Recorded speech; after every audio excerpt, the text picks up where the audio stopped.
नमस्कार, आप देख रहे हैं गुड न्यूज टुडे। शाम के 4 बज चुके हैं और ये वक्त होता है हमारे खास कार्यक्रम ये हुई ना बात का। मैं हूं आपके साथ अनंत भट्ट। 24 बरस पहले दुनिया ने जंग का ऐसा मोर्चा देखा था जहां दुश्मन छिप कर बैठा था और हिंदुस्तान की सेना सीना तान कर उनका मुकाबला कर रही थी। हमारे जवानों के सामने हजार चुनौतियां थीं, लेकिन हर चुनौती को पार करके, दुश्मन की हर चालाकी को नाकाम करके हमारी सेना ने वो फतेह हासिल की जिस पर आज तक हमें गर्व है। कारगिल का मोर्चा आज हमारे हौसले और हिम्मत की जीती जागती मिसाल है।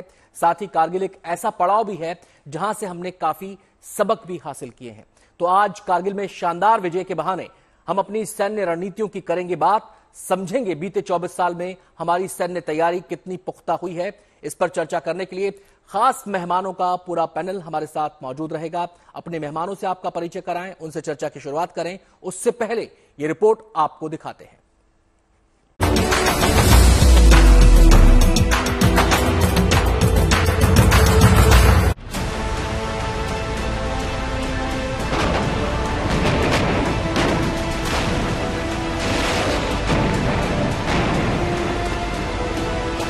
उस समय अगर हमने एलओसी पार नहीं किया तो इसका मतलब यह नहीं था कि हम एलओसी नहीं पार कर सकते थे।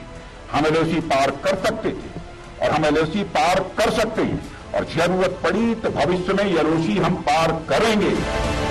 दुश्मनों और दुश्वारियों से घिरा रण क्षेत्र, धरती का सबसे मुश्किल मोर्चा और हर चुनौती स्वीकार करने का हमारा हौसला।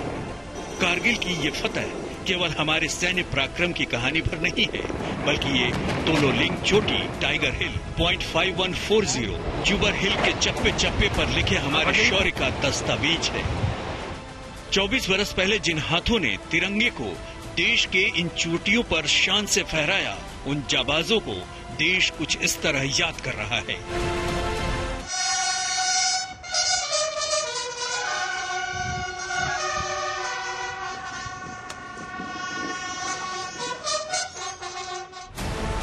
कारगिल के युद्ध में भारत ने केवल अपनी सैन्य ताकत दुनिया को नहीं दिखाई, बल्कि ये भी दिखा दिया कि मोर्चा कैसा भी हो, बड़े से बड़े युद्ध हिम्मत और हौसले से जीते जाते हैं।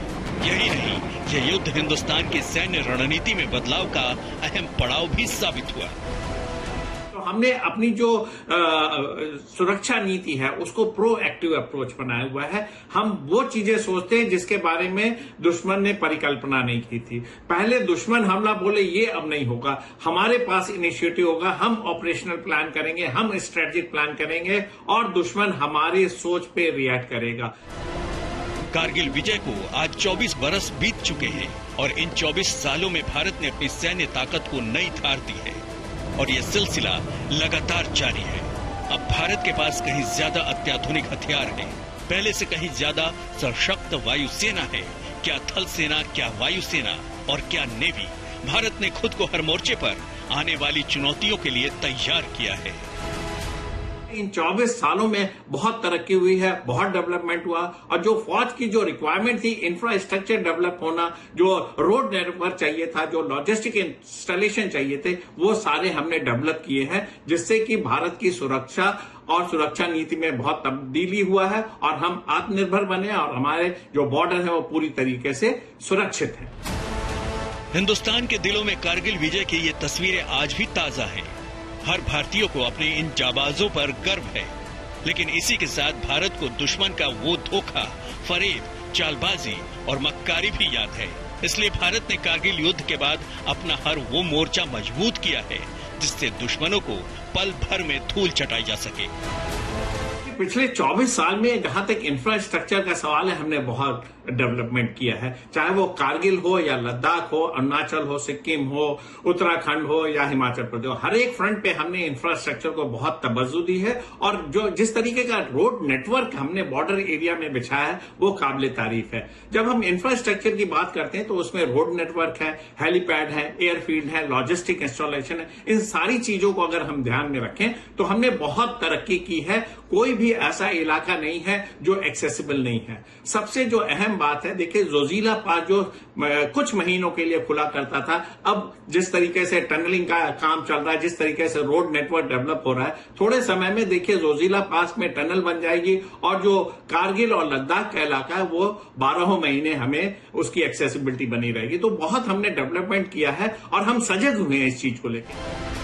हिंदुस्तान को अपनी महफूज सरहदों का यकीन है, भारत की सैन्य शक्ति पर भरोसा है और ये भी पता है कि पाकिस्तान जैसा मुल्क आज की तारीख में करगिल जैसी हिमाकत करने की सोच भी नहीं सकता। लेकिन अब चुनौती उससे आगे की है। नया जमाना तकनीक का है और तकनीक के मोर्चे पर आने वाली चुनौतियों से भी निपटने की हमारी तैयारी पुख्ता है। सुरक्षा बिल्कुल ही पुख्ता है। हमने कई टीयर में इसके डिफेंसेस अख्तियार किए हैं। अब तो हम जो सर्विलेंस है उसको इलेक्ट्रॉनिक मीन्स द्वारा भी करते हैं। सेंसर्स हैं, ड्रोन्स हैं, ह्यूमन इंटेलिजेंस है और साथ में हमारा बॉर्डर पे पेट्रोलिंग है। पोस्टों की वैकेट करने की जो प्रथा पहले हुआ करती थी कि विंटर में वैकेट करेंगे और समर में ऑक्यूपाई करेंगे, उसमें बहुत पैराडाइम शिफ्ट आया है। हमने अपने डिफेंसेस को और मजबूत किया है, कोऑर्डिनेट किया है और पूरी तरीके से जो रसद है, सप्लाई है, उसकी व्यवस्था की है। लिहाजा अब हम कारगिल जैसे मोर्चों पे कभी भी मात नहीं खाने वाले, कभी सरप्राइज नहीं होने वाले। कारगिल विजय को 24 साल का वक्त गुजर चुका है और भारत ने इस बीच पाकिस्तान को एक नहीं बल्कि 2-2 डोज दिए हैं। सर्जिकल स्ट्राइक और एयर स्ट्राइक के सबक के बाद पाकिस्तान सख्ते में है। आज पाकिस्तान की फौज और वहां के हुक्मरानों को पता है कि भारत अपनी सरहदों की हिफाजत के लिए दुश्मन को घर में घुसकर भी मार सकता है। Bureau report, good news today. Bharat 7 देशों के साथ अपनी सीमा को शेयर करता है, लेकिन चुनौती 2 मोर्चों से आती है। सब लोग बखूबी जानते हैं, चीन और पाकिस्तान। तो तैयारी मुकम्मल है, तैयारी कितनी पुख्ता है, इन्हीं तमाम पहलुओं पर आज हम बात करेंगे और हमारे साथ खास मेहमानों का पूरा पैनल इस समय मौजूद है चर्चा के लिए। हमारे साथ चर्चा में मौजूद रहेंगे मेजर जनरल रिटायर्ड के सिन्हा सर, जो कि कारगिल वॉर में भी मोर्चे पर डटे हुए थे। इसके अलावा हमारे साथ कैप्टन रिटायर्ड अखिलेश सक्सेना भी मौजूद रहेंगे। इन्होंने भी कारगिल वॉर में पूरी दमखम के साथ अपना दमखम दिखाया था। इसके अलावा हमारे साथ इस चर्चा में शामिल रहेंगे कॉमोडोर रिटायर्ड जीजे सिंह जी, जो कि हमारे साथ स्टूडियो में मौजूद हैं इंडियन नेवी से। हमारे साथ मौजूद रहेंगे विंग हमारे साथ इसके अलावा group captain DK Pandey sir भी मौजूद रहेंगे, जो इस समय हमारे साथ स्टूडियो में मौजूद हैं और एयरफोर्स की हर बारीकियों पर ये हमसे आज विस्तार से चर्चा करेंगे। तो चर्चा की शुरुआत में सबसे पहले मैं जाना चाहूंगा डीके पांडे सर के पास। सर, अभी आपने रक्षा मंत्री राजनाथ सिंह को सुना, उन्होंने कहा कि उस समय भी एलओसी पार कर सकते थे और अगर जरूरत पड़ी तो एलओसी पार कर देंगे। क्या आपको लगता है कि एक सोच में बदलाव यहां पर साफ तौर पर देखा जा सकता है? पहला सवाल तो मेरा ये। और सोच जो होती है किसी भी युद्ध के लिए बड़ी जरूरी होती है, उस सोच के साथ ही आप आगे बढ़ते हैं, तो एक क्या प्रोएक्टिव पॉलिसी यहां पर आप देखते हैं? दूसरा ये कि जिस समय कहा गया था कि एलओसी क्रॉस नहीं करना है, वो कितना बड़ा चैलेंज था? देखिए, सबसे पहले तो मैं कारगिल विजय दिवस पर जिन रणबांकुरों ने कुर्बानी दी उनको सलाम करता हूं। और जहां तक बात है बदलाव की, तो निश्चित रूप से बहुत ज्यादा परिवर्तन आया है हमारी सोच में, हमारी तैयारियों में जी। सीमा रेखा को पार न करने की जो लक्ष्मण रेखा खींची गई थी वो बहुत ही जबरदस्त थी, क्योंकि भय था सभी में, जो हमारे डिसीजन मेकर्स थे, पॉलिटिकल लीडरशिप और मिलिट्री लीडरशिप के दिमाग में था कि अगर हमने सीमा रेखा पार की तो ये पूर्ण युद्ध का रूप ले सकता है और जिससे कि बहुत ज्यादा जानो माल की या नुकसान होता है। उस समय के प्रधानमंत्री वाजपेयी साहब ने भी नहीं चाहते थे कि इस प्रकार का कोई खतरा हम मोल लें, तो वो सब संभावनाओं की बात थी। और इसके पीछे मुख्य कारण था कि हमारी जो आर्म्स अम्युनिशन थी, हमारी जो तैयारियां थी, मिलिट्री जो प्रिपेयर्डनेस थी, वो भी उतनी धाकड़ नहीं थी। हालांकि हमारे पास उसमें 42 स्क्वाड्रन थे, लेकिन सब जो है वो पुराने जहाजों के साथ, मिग 21 टाइप 69 जैसे जहाज और मिग 29 जो था वो अभी पूरा तैयार हो रहा था। और मिराज हमने जिनको कि एयर डिफेंस रोल के लिए खरीदा था, उन्होंने कभी ग्राउंड अटैक नहीं किया था। और माउंटेन में जहां पर हम बात कर रहे हैं, जिस क्षेत्र की ऊंचाइयां थी लगभग 18,000 फीट, तो 18,000 की फीट में दुनिया में किसी ने लड़ाई नहीं लड़ी। ये पहला मौका था पूरे विश्व में कि हम उस स्तर पर लड़ाई करने जा रहे थे और हमने जो है बहुत कम समय में इस लक्ष्मण रेखा के साथ की क्रॉस नहीं करना है। हमारे पास आधुनिक हथियार नहीं थे और साथ में उन जो कुछ मिलना था वो लगभग समय था। हमें इजराइल से जो है लिटनिक पॉड मिलने थे, एलजी बॉम्ब्स मिलने थे, वो सब समय था उनके आने में, और यूएवीज भी नहीं थे मेरे पास। जहां तक बात है कि इस पर एक कारगिल रिव्यू कमेटी बनाई गई थी मिस्टर सुब्रमण्यम के अध्यक्षता में, उन्होंने इसको पूरा लिस्ट आउट किया। तो ये अभी उसके बाद उनको मद्देनजर हमने काफी तैयारियां ली हैं और अब हम आत्मनिर्भर बनकर शायद और आगे बढ़ पाएंगे। मैं मेजर जनरल रिटायर्ड के सिन्हा सर का यहां पर रुख करना चाहूंगा। सर, आपसे मेरा सवाल यह है, राजनाथ सिंह जी ने कहा कि जरूरत पड़ी तो एलओसी क्रॉस भी कर देंगे, देशवासियों को ये भरोसा वो आज करगिल विजय दिवस के मौके पर दिला रहे थे। एक प्रोएक्टिव अप्रोच इन 24 सालों में भारत ने डेवलप कर ली है, और ये सीधा संदेश है उन लोगों के लिए, उन दुश्मन देशों के लिए जो भारत के सामने अक्सर चुनौती पेश करते रहते हैं। भट्ट साहब, जय हिंद। सबसे पहले कारगिल के विजय दिवस के ऊपर में हमारा आज सब पूरे देशवासियों को बहुत बहुत बधाई, लख लख बधाई, और उन शहीदों को वो हमारा नमन है जिन्होंने यहाँ पर अपनी जीवन की बलिदानी दी। मैं कारगिल वॉर में शुरू से ही रहा और बटालियन कमांड कर रहा था as a colonel mid level के ऊपर में, और देखिए 24 साल बीत गए हैं। जो आज आपने जो सवाल किए हैं कि क्या बदला और क्या हुआ, इसको समझने के लिए बहुत, क्योंकि कारगिल एक बेंचमार्क है। 1971 में हम प्रोएक्टिव ही थे, हम प्रोएक्टिव तरीके से गए थे और पूरा का पूरा बांग्लादेश को खड़ा कर दिया, इस पाकिस्तान को खत्म कर दिया।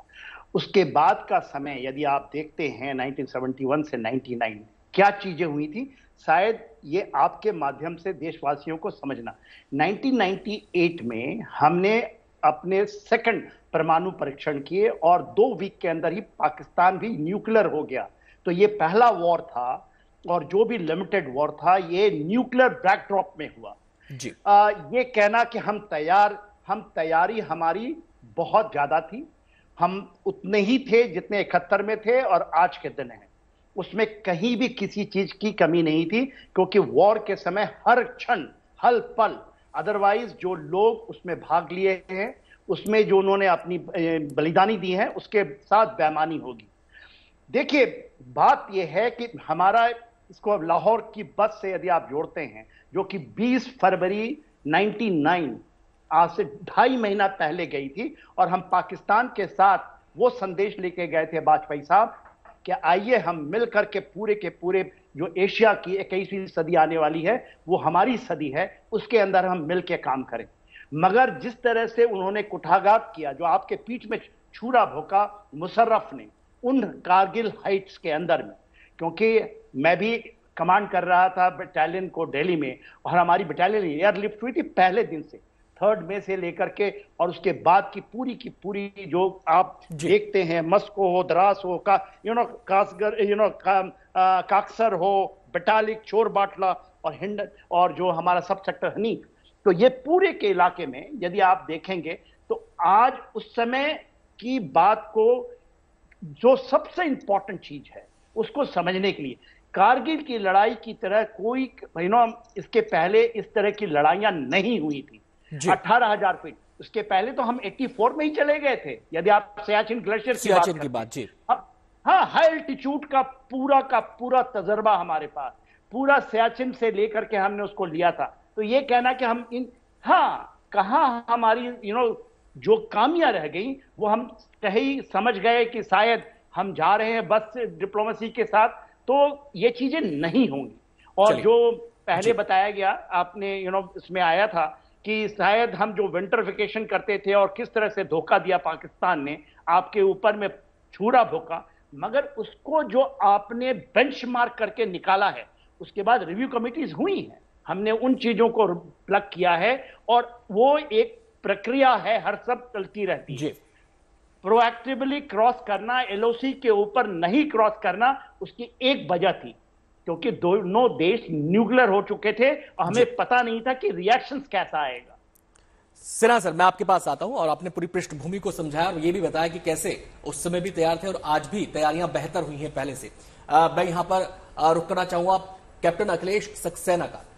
कैप्टन साहब, आपसे मेरा सवाल यह है, आपने उस जंग को लड़ा, आपने जमीनी हकीकत को देखा, अब आप जब सुनते हैं कि हम इस दिशा में बढ़ रहे हैं, हम अपनी इन्फेंट्री को लगातार अपग्रेड कर रहे हैं, हम अपने सैनिकों के लिए लगातार नए नए साजो सामान देश में भी बना रहे हैं, विदेश से भी ला रहे हैं, हम लगातार नए नए हथियारों को अपने बेड़े में शामिल कर रहे हैं। तो क्या लगता है कि पहले से ज्यादा और भारत की ताकत मजबूत हुई है, भारत की ताकत बढ़ी है और इस दिशा में लगातार हम आगे ही बढ़ रहे हैं?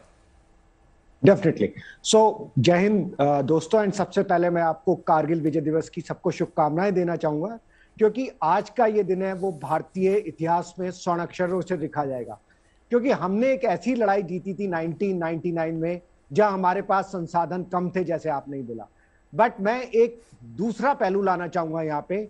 जब लड़ाई होती है तो दो पहलू होते हैं, एक होती है आपके पास टेक्निकली क्या सुपीरियरिटी है, आपके पास क्या संसाधन है, क्या उनकी कैपेबिलिटी है, और दूसरा होता है आपकी व्यक्तिगत वीरता। तो मैं आपको ये बताना चाहूंगा, भारतीय फौजें चाहे 1971 हो, चाहे 1999 हो या आज, हर युद्ध में उन्होंने वीरता की मिसाल कायम की है। जो ह्यूमन रिसोर्स पार्ट है हमारा, जो व्यक्तिगत वीरता, जो आपकी जो हम कहते हैं यंग लीडरशिप है, उन्होंने ये सिद्ध किया है हर बार कि हम दुनिया में सबसे आगे हैं। हो सकता है कि हम संसाधनों में 1999 में कुछ कमी थी, लेकिन इस कमी को भी मैं दो पार्ट में जानना चाहूंगा। एक, दुश्मन ने धोखे से हमारी उन पीक्स पे कब्जा किया जी, और वो थी विंटर वेकेटेड पोस्ट। मतलब विंटर में इंडिया और पाकिस्तान की एक एग्रीमेंट हुआ था कि दोनों ही फोर्सेस नीचे आ जाएंगी विंटर में, क्योंकि वहां पे रहने का एक खर्चा बहुत ज्यादा था और दोनों इतने इकोनॉमिक डेवलप कंट्री नहीं थे। उस चीज का पाकिस्तान ने फायदा उठाया और उन्होंने 1998 में जब दोनों फोर्सेस नीचे आ गई तो स्लोली जाके पूरा वो 300 किलोमीटर का वर्ग एरिया जो श्रीनगर से लेह लद्दाख तक जाता है, उस पे अपने सैनिक बैठ गए। ना केवल सैनिक बैठ गए, उन्होंने वहां पे बंकर्स बना लिए थे, उन्होंने अपने गन्स और हथियारों का मुंह इंडियन की तरफ कर रखा था, क्योंकि उन्हें पता था इंडियन एलओसी क्रॉस नहीं करेंगे, वो सामने से ही अटैक करेंगे, जो कि लाइक ए सुसाइडल मिशन थे। क्योंकि आप 70 से 80 डिग्री ग्रेडियंट पे चढ़ रहे हैं और सामने पूरी माइन लगी है, दुश्मन आपको देख सकता है, टेम्परेचर -28 डिग्री सेंटीग्रेड है, आपके पास शायद पूरे इक्विपमेंट, आप तैयार नहीं थे। लेकिन उन्होंने एक गलती की थी, उन्होंने भारतीय फौज की वीरता और उसके साहस का सही मूल्यांकन नहीं किया था। और इसीलिए जब टोलो लिंक पे हमें यह टास्क मिला था, 6 जून को हमें बताया गया था कि हमें टोलो लिंक पे हमला करना है 2 राजपूताना राइफल के साथ। उससे पहले 4-5 अटैक पूरे सक्सेसफुल नहीं हो पाए थे, क्योंकि जैसी बाकी लोगों ने भी बताया कि दुश्मन एक बहुत स्ट्रांग पोजीशंस में जी बिल्कुल, और उस समय वो इतनी ऊंची पोजीशन पर था कि पत्थर भी गोली से ज्यादा घातक वहां पर साबित हो रहा था। मैं आपके पास आता हूं कैप्टन साहब, मैं यहां पर कमोडोर साहब का रुख करना चाहूंगा। अब जब बात होती है हमारी सैन्य तैयारियों की, तो न केवल बात होती है हमारी थल सेना की, न केवल बात होती है हमारी वायुसेना की, बल्कि बात होती है हमारी नेवी की भी। अगर मैं नेवी की तैयारियों के लिहाज से मौजूदा वक्त को समझूं, तो आपको क्या लगता है कमोडोर साहब कि हम कितने तैयार हैं, कितने आगे हम बढ़े हैं, कहां कहां हमें और आगे बढ़ने की जरूरत है, और कैसे ये पूरी तैयारियां इस समय चल रही है मौजूदा चुनौतियों को देखते हुए? अनंत, सबसे पहले मैं उन शहीदों को नमन करता हूं, सैल्यूट करता हूं, जिन्होंने हमारे देश को उस टाइम इतने बड़े क्राइसिस से बचाया।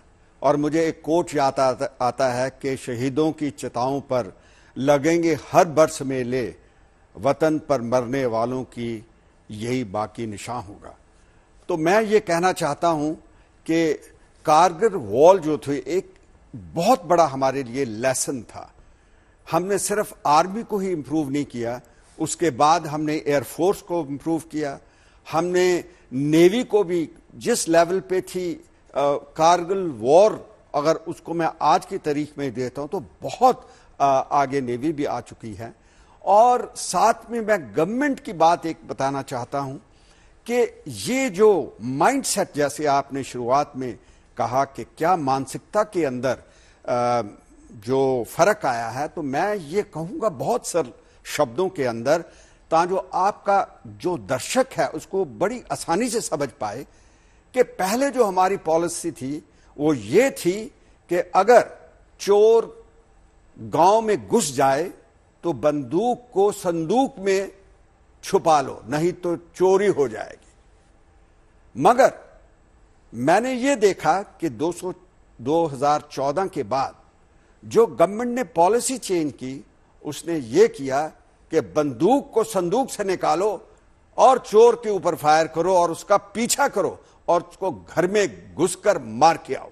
और ये मैं चीज देख रहा हूं कि बाद में हमने बालाकोट ऑपरेशन के अंदर, सर्जिकल ऑपरेशन जो उससे पहले किया, उसके अंदर ये उसका एक मैनिफेस्टेशन, या उसको कह सकते कि हमारे अपने देश की सर्विसेज की जो माइंडसेट है, उसके अंदर बहुत बड़ी चेंज को देखा जी। अभी बाकी बात अभी नेवी की आपकी आई। कारगिल वॉर के अंदर इतना प्रेशर आ चुका था पाकिस्तान का, क्योंकि जैसे हमारे वेटरन्स आर्मी के ऑफिसर्स बता रहे हैं, अभी कैप्टन साहब ने बताया है कि वो हाइट पे थे, हम नीचे थे, उनके पास बहुत स्ट्रैटेजिकल या टैक्टिकल एडवांटेज था, और जिस तरीके से हमने उनको अपनी ऊंचाई वाली जगहों से डिसलॉज किया, वो एक दुनिया में बहुत कम मिसाल मिलती है इन चीजों की। और इस प्रेशर को कम करने के लिए हमारी नेवी ने एक बड़े साइलेंट तरीके से, जो कराची की अप्रोचेस थी, जहां से उनके शिप बाहर निकलते थे, जहां आते थे, उसको हमने ब्लॉक कर दिया था। हमारी पनडुब्बियां जो थी, हमारे वॉरशिप जो थे, वहां पे जाके उन्होंने ये चेतावनी दी थी कि कोई भी यहां से बाहर नहीं आएगा या अंदर जाएगा। तो इसके साथ पाकिस्तान में डर भी बैठा, और उसका जो जिसे कहते हैं डिस्ट्रैक्शन, एक टैक्टिकल मूव समझ सकते हैं कि हमने उसको, उसकी मजबूती को कारगिल के अंदर कम किया और फिर हमने उसको अपनी जगह से डिसलॉज कर दिया। तो मैं उसके बाद एक दो चीजें और जोड़ना चाहता हूं कि जिस तरीके से हमारे पास आज 2 कैरियर हैं, जिस तरीके से हमारे पास पनडुब्बियां आ रही हैं, हमारे पास बहुत शिप बन गए हैं उसके बाद, और हमारे देश के अंदर ही पनडुब्बियां जो स्कॉर्पियन क्लास, कलवेरी क्लास जिसे हम कहते हैं, वो बन रही हैं। इससे हमारा इंडियन ओशन रीजन के ऊपर बहुत दबदबा है, डोमिनेंस है, और हम कोई भी चुनौती, चाहे वो चाइना, पाकिस्तान, उसका सामना कर सकते हैं। आज करगिल विजय दिवस पर शहीदों को सलामी देते हुए हम अपने देश की सैन्य तैयारियों पर विस्तार से चर्चा कर रहे हैं। खास मेहमान हमारे साथ मौजूद हैं। हम सीधे सबसे पहले अब रुकेंगे मेजर जनरल के सिन्हा साहब का। सिन्हा सर, मेरे 2 सवाल आपसे हैं यहां पर। किसी भी युद्ध को लड़ने के लिए कहा जाता है कि इंटेलिजेंस सेटअप का मजबूत होना बहुत जरूरी है।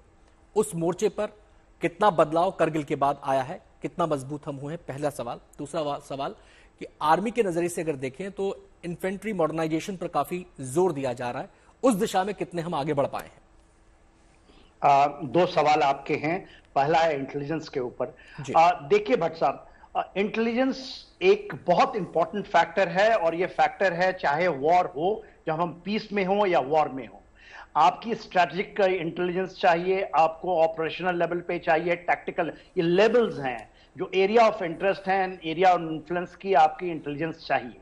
और ये जो चीजें हैं ये पूरी मिक्सअप है, जिसके अंदर में आपके सिविल के इंटेलिजेंस हैं, आपके इलेक्ट्रॉनिक इंटेलिजेंस हैं, आपके ग्राउंड के इंटेलिजेंस हैं, जिसमें बेसिकली आपकी वो लोग हैं जिसमें सेनाएं शामिल हैं, जो मिलिट्री इंटेलिजेंस का उसका कंपोनेंट है, जिसके अंदर में हमारे इदारे हैं, जिसमें रॉ है, आप कोई भी ले लीजिए, आईबी ले लीजिए, उन सब की एक मिलीजुली एक, और उसकी कोऑर्डिनेशन सबसे इंपॉर्टेंट, क्योंकि आपको इंटेलिजेंस होगा बट उसको हम जब डिसाइफर करके उसका सिंथेसिस कहते हैं उसको, और उसको निकालते हैं। तो देखिए, हम तो बस लेके गए थे फरवरी में, और ये 2-2.5 महीने के बाद इतनी बड़ी चीजें हो गई, शायद हम बस लेके जा रहे थे तब हो गए। तो इंटेलिजेंस फेलियर बहुत बड़ा था। इस पूरे कारगिल वॉर का सबसे बड़ा जो चीज आया वो है इंटेलिजेंस फेलियर एवरी लेवल पे, चाहे वो स्ट्रैटेजिक लेवल पे, ऑपरेशनल, टैक्टिकल या ऑन ग्राउंड, हमारी फेलियर रही है। और उसका हमने बहुत बड़ा नुकसान झेला जब हम बहुत ज्यादा तादाद में हम अपने लोगों को गवाए, 500 भी ज्यादा लोगों को गवाए, क्योंकि वो शौर्य और पराक्रम के द्वारा हम उसको क्षति को पूरा कर पाए। अब दूसरी बात है कि इंटेलिजेंस आज हम बहुत आगे निकले हैं। अभी तो हमारी सैटेलाइट इमेजरी भी है, हमारे पास दूसरे देशों से भी आती हुई हमारा उनके साथ मिलाप है, तो उसमें हम बहुत आगे हैं। और इसमें हरदम गैप आएगा, कभी भी कोई इंटेलिजेंस पुख्ता नहीं होता। चाहे आप देखिए अभी नदन बॉर्डर्स में चाइना के साथ हमारा चल रहा है, मगर हमें खुशी है कि ये चीजें हम धीरे धीरे उनको हम कम करते हैं और कोई भी छिपाने की चेष्टा नहीं करता। दूसरी बात जो आपने पूछी सवाल कि इन्फेंट्री, देखिए boots on ground is a very important factor. War winning के लिए जमीन के ऊपर में हमला करना, उसको लेना, उसके अंदर में सभी चीजें, चाहे एयर सुपीरियॉरिटी हो, चाहे आपको दूसरे तरीके से हमारी क्योंकि आज तो थिएटराइजेशन की हम बात करते हैं ना, जिसमें आर्मी, नेवी, एयरफोर्स और हमारा साइबर कमांड, जिससे सब मिलके सिनर्जी की तरह काम करते हैं, और उसमें हमने बहुत बड़ी, उसके अंदर में जो फाइटिंग आर्म्स हैं, जो कि एक्चुअल जमीन पे, देखिए अभी वहां चल रहा है यूक्रेन के अंदर में, फाइनली क्या है, बूट्स ऑन ग्राउंड एंड जो आपकी मैनूवरिंग है, और उसमें सबकी अपनी रोल है, चाहे वो आपकी एयर पावर है, एयर पावर में एयर सुपीरियॉरिटी, और इसलिए थिएटराइजेशन की बात हो रही है। और आपने कहा मॉडर्नाइजेशन इन्फेंट्री बहुत बहुत जोर शोर से हम कर रहे हैं, और आज एक इन्फेंट्री। सिन्हा साहब मैं माफी के साथ आपको रोकूं, आपने कहा कि दोनों दिशाओं में हम काफी आगे बढ़ रहे हैं, बहुत जोर शोर से आगे बढ़ रहे हैं। मैं सीधे कैप्टन साहब का यहां पर रुख करना चाहूंगा, अखिलेश सक्सेना जी का। ये जो आत्मनिर्भरता कहा जा रहा है कि हम अपनी विदेशों पर निर्भरता कम कर रहे हैं, क्योंकि उस समय करगिल युद्ध के दौरान हमें यह भी सबक मिला था, जितने हम निर्भर रहेंगे उतने हम परेशान रहेंगे। ये जो आत्मनिर्भरता का दौर, चाहे वो तकनीकी तौर पर हो, चाहे वो वेपन्स निर्माण के तौर पर हो, चाहे हमारे जो अन्य सहजो सामान है मिलिट्री के लिए हो, नेवी के लिए हो, उस दिशा में जो हम आगे बढ़ रहे हैं, ये कितना बड़ा फैक्टर है आने वाले दिनों के लिए, आने वाले भारत की रक्षा तैयारियों के लिए? ये एक बहुत बड़ा फैक्टर है। जैसे कि हम लोगों ने बहुत डेवलपमेंट किया, बट आपको यह देखना पड़ेगा आपका जो दुश्मन है, ऐसा नहीं है कि वो भी 1999 के स्तर पे ही है, राइट? तो डेवलपमेंट चाहे आपकी रक्षा तैयारियों में हो, मॉडर्नाइजेशन में हो, या आपके इंटेलिजेंस सिस्टम में हो, तो ये लगातार होता रहेगा। So this is one race, you have to be ahead of your enemy. आपको अपने हमेशा दुश्मन से आगे रहना है। सो मैं डेफिनेटली जो हमारी आर्मी मॉडर्नाइजेशन हुआ है, इन्फेंट्री मॉडर्नाइजेशन हुआ है, हमारी आर्टिलरी के अगर आप सिस्टम देखिए, उस समय बोफोर्स हमारी मेन गन थी, वो आज भी हमारे ट्रुप्स में है, बट धनुष और बहुत सारी गन शामिल हुई है जिसने हमारी मारक क्षमता को बढ़ाया है। लेकिन इसका यह मतलब नहीं कि दुश्मन अपने उसी लेवल पे है, तो इसलिए हमें कंटिन्यूअस आगे बढ़ना पड़ेगा। सेकंड, आत्मनिर्भर भारत, आई थिंक ये एक बहुत इंपॉर्टेंट स्टेप है, क्योंकि कई बार जब ऐसी लड़ाइयां होती हैं तो शांति के टाइम आपको आपकी सप्लाई मिलती रहेगी, हर देश आपको अपने हथियार बेचना चाहेगा, लेकिन जिस तरीके से पूरी दुनिया का समीकरण बदल रहा है, आपको नहीं पता कि जब आपको बहुत इंपॉर्टेंट इक्विपमेंट्स की जरूरत है तब कहां से आपको स्टॉप कर दिया जाएगा। तो एटलीस्ट सैन्य के क्षेत्र में आपको इंश्योर करना है कि 98% ऑफ आप जो जरूरतें हैं वो आपकी अपने देश में पूरी हो रही है। कैप्टन साहब मैं आपके पास आता हूं, मेरे पास समय की कमी है, सारे गेस्ट को मुझे शामिल करना है। मैं कॉमोडोर जीजे सिंह जी का यहां पर रुख करना चाहूंगा। एक पहलू आता है बजट का, बड़ा इशू है। जो हमारा मौजूदा बजट है उसमें 13% का इंक्रीज हुआ, 5.94 लाख का बजट हमारी सेनाओं के लिए पारित हुआ, रक्षा बजट हमारा ये था। अब मेरा सवाल आपसे ये है कि एक तरफ चीन, एक तरफ पाकिस्तान, जब बात आती है सी वॉटर्स की तो दोनों तरफ से ही चैलेंजेस है। उस चैलेंजेस से निपटने के लिए हमारी नेवी को जिस तरीके से तैयार किया जा रहा है, उसकी मॉडर्नाइजेशन की बात हो रही है, उसके लिए हम कितना आगे बढ़े हैं? दूसरा, हर भारतीय का सपना यह है कि जब बात ब्लू वाटर नेवी की आती है तो हमारा झंडा भी वहां उतनी ही मजबूती से बुलंद रहे। वहां पर हम कहां स्टैंड कर रहे हैं? मेरी आपसे गुजारिश है कि संक्षेप में समझा दीजिएगा, कि मुझे फिर पांडे सर के पास भी जाना है। देखिए, जब आप इसकी बात करते हैं बजट की, मैं तो कहूंगा और एलोकेशन होनी चाहिए, क्योंकि हमारे जितने भी सी के शिप्स हों, जहां एयरक्राफ्ट हों, जहां कैरियर्स हों, जो भी पनडुब्बियां हों, महंगी हैं दुनिया के अंदर, इतने सस्ते नहीं मिलते। और साथ में मैं कहूंगा कि जो एयरक्राफ्ट कैरियर्स हैं वो हमें पावर प्रोजेक्शन देते हैं। जब कोई अगर हम इस रीजन के अंदर देखें तो हमारे पास है और चाइना के पास है, तो ये जो पावर प्रोजेक्शन होती है एयरक्राफ्ट कैरियर से, इससे बहुत इंपैक्ट दूसरे देशों के ऊपर पड़ता है। और मैं कहूंगा कि अभी हमारे पास 2 हैं, तीसरा भी बहुत जल्दी बाहर आ जाएगा। मगर पनडुब्बियों की बात करूं तो मैं समझता हूं वहां थोड़ी हमें और ध्यान देना पड़ेगा, क्योंकि हमारे पास सिर्फ 16 अभी पनडुब्बी हैं, 3 जो फ्रांस से आ जाएंगी तो 19 हो जाएंगी, 30 कम से कम होनी चाहिए, क्योंकि अंडर वाटर जो सुरक्षा मिलती है ये बहुत मायने रखती है। क्योंकि जो सबमरीन होती है पनडुब्बी, उससे हर कोई डरता है, चाहे वो एयरक्राफ्ट कैरियर वाले हों या शिप वाले हों या मर्चेंट नेवी वाले हों, क्योंकि ये एक बहुत बड़ी सरप्राइज करके बड़े बड़े शिपों को डुबो देती है। तो मैं समझता हूं कि गवर्नमेंट काम हो रहा है और तेजी की जरूरत है, तेजी की जरूरत, और शायद आप ये भी कह रहे हैं कि बजटरी एलोकेशन जो है ज्यादा थोड़ा सा और इजाफा हो। चलिए मैं पांडे सर का यहां पर रुख करना चाहूंगा। सर, एयरफोर्स, हमने करगिल में उसकी इंपॉर्टेंस को देखा, हमने देखा कैसे हमारे विमान गए, बिना एलओसी क्रॉस किए ध्वस्त कर दिया, कॉर्पोरेट बॉम्बिंग वहां पर की गई। मैं आपसे ये जानना चाहता हूं कि जो मौजूदा दौर चल रहा है उसमें हमारी एयरफोर्स को लगातार अपग्रेड किया जा रहा है, चाहे वो विमानों के नजरिए से हो, चाहे वो जो टेक्निकल सपोर्ट होता है उसके नजरिए से हो। अब प्रीडेटर्स को भी शामिल किया जा रहा है, हमारे इस एयर रक्षा का जो तंत्र है उसके अंदर शामिल किया जा रहा है। तो तकनीकी दृष्टि से और जो तमाम हमारे साजो सामान है उसकी दृष्टि से एयरफोर्स को आप कहां स्टैंड करते हैं? देखिए, बहुत ही महत्वपूर्ण बात, मैं जल्दी 3 बातें करना चाहूंगा। पहली बात कि कोई भी एयरफोर्स ऑपरेशंस अगर होता है उसके लिए जरूरी है कि आवश्यक इंटेलिजेंस की, जो कि सैटेलाइट और यूएवी की मदद से, यूएवी का जिक्र नहीं हुआ, मैं उसको भी बीच में लाना चाहूंगा, हमें वो डेटा मिल रहा है। साथ में एवेक्स में भी फैसिलिटी है, जो हमारे पास एवेक्स है, लेकिन वो एवेक्स हमारे पास सीमित है। तो हमें सबसे पहले आवश्यकता है कि एवेक्स की संख्या बढ़ाई जाए, कम से कम 9 एवेक्स हमारे पास होने चाहिए। वर्तमान में 3 है, लेकिन काफी मेंटेनेंस इश्यूज फेस कर रहे हैं। दूसरा जो है एयर टू एयर रिफ्यूलिंग की जो बात हम करते हैं, ये वॉर एयर ऑपरेशन इनेबलर्स हैं।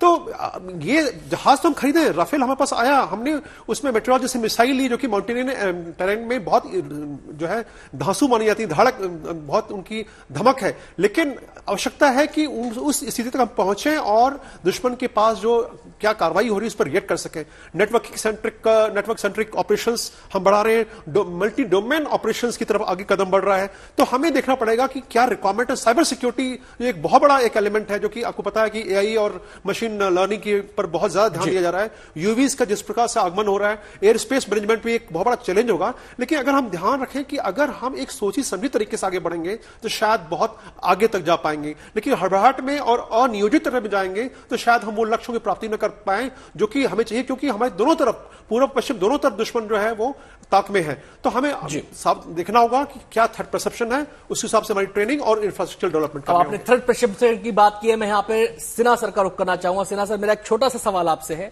अक्सर एक थ्रेट परसेप्शन की जब बात होती है तो उसमें ये आता है कि अगर 2 मोर्चे खुले, चीन पाकिस्तान, उस संदर्भ में मैं आपसे बात कर रहा हूं, देन व्हाट, उसके लिए कितना तैयार है? देखिए भट्ट साहब, हम 2 फ्रंट के अलावा हम 2.5 फ्रंट की बात करते हैं। तो एक फ्रंट तो आप देखते हैं नदर्न बॉर्डर से हमारी चैलेंजेस है, एक हमारी फ्रंट है जहां का वेस्टर्न बॉर्डर्स में हमारी चैलेंज है। इसके अलावा जो आज बात हो रही है वो हाफ फ्रंट, उसको ये माना जाता है कि बेसिकली जो हमारा इंटरनल डिस्टर्बेंसेस है, इसके ऊपर में देखिए हम आज के दिन में दोनों फ्रंटों के ऊपर, क्या 2.5 फ्रंट के ऊपर में एक डेटरेंस तो नहीं है, उसको हम रोक सकते हैं, मगर यदि हम डिटरेंस पैदा करना है तो उसके लिए काबिलियत हमें चाहिए और कैपेसिटी को बढ़ाना होगा, और हम लगातार बढ़ा रहे हैं। माउंटेन स्ट्राइक कोर्स आ रहे हैं, स्ट्राइक कोर्स के बढ़ते हुए कदम आ रहे हैं। हमारे यहाँ एयर पावर का बहुत बड़ा इस पे जोर है आने वाले समय पे, और जैसा बता रहे थे जीजे साहब, हमने 2 ऑलरेडी एयरक्राफ्ट कैरियर्स हैं, तीसरे की बात हो रही है इंडियन ओशन रीजन में। हम तो अब हम जो थिएटराइजेशन की हम जब बात करते हैं तो हमारा आंख अब ये केवल नहीं कि हम बॉर्डर के ऊपर लड़ेंगे, हमारा आंख अभी जो हम स्टेट ऑफ हार्मोज से लेकर के स्टेट ऑफ मलाक्का की जो बात करते हैं, जिनमें Indian Ocean region, Indo Pacific का इलाका, सिन्हा साहब जी, मैं बहुत बहुत शुक्रिया आपका, माफी के साथ मैं आपको रोक रहा हूं, समय कम पड़ गया, चर्चा बहुत आप विस्तार से आपने चीजों को समझाया, और दर्शकों को, जो हमारे दर्शक सुन रहे होंगे, इन तमाम मेहमानों की बातों को सुनकर लगा होगा कि भारत अपनी सैन्य तैयारियों के नजरिए से तेजी से कदम बढ़ा रहा है, लगातार दिन ब दिन उसको मजबूत करता जा रहा है। तमाम मेहमानों का बहुत बहुत शुक्रिया हमारे साथ इस चर्चा में शामिल होने के लिए।